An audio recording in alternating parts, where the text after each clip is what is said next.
সুপ্রিয় স্টুডেন্ট, আপনাদের প্রত্যেককে ওয়েলকাম জানাচ্ছি আমার YouTube channel A to Z learning জোনে। আবার একটা নতুন ভিডিও নিয়ে আমি আপনাদের মাঝে উপস্থিত হলাম।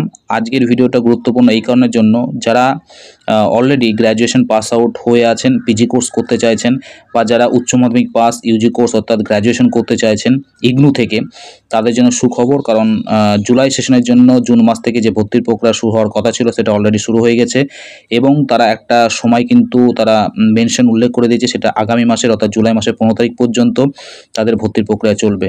তাই আপনারা যারা ইচ্ছা প্রকাশ করছেন ইগনু থেকে গ্র্যাজুয়েশন করার জন্য বা পোস্ট গ্র্যাজুয়েট কোর্স করার জন্য, তারা কিন্তু ভর্তি হয়ে নিতে পারেন, এবং এই ভর্তির প্রক্রিয়া চলবে আগামী মাসের 15 তারিখ পর্যন্ত, এবং আগামী দিনেও কিন্তু এই ডেটটা এক্সটেনশন করা হবে।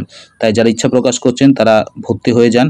এবং বলে রাখি, যদি আপনারা চান যে স্টেপ বাই স্টেপ কী করে আপনারা রেজিস্ট্রেশন করবেন বা কী করে ফর্ম ফিল আপ করবেন, সেক্ষেত্রে কমেন্ট সেকশনে জানাতে পারেন, আমি সেই নিয়ে কিন্তু ভিডিও আপনাদের জন্য করে দিতে পারি। এবং আজকের এই বিষয়টা বলার জন্য আপনাদের কাছে ভিডিওটা করা। তাই যারা ইচ্ছা প্রকাশ করছেন গ্র্যাজুয়েশন করার জন্য বা পোস্ট গ্র্যাজুয়েট কোর্স করার জন্য ইগনু থেকে অর্থাৎ Indira Gandhi national open university থেকে, তারা কিন্তু ফর্ম ফিল আপ করে রাখতে পারেন। প্রত্যেকে সুস্থ থাকুন, ভালো থাকুন, বাই।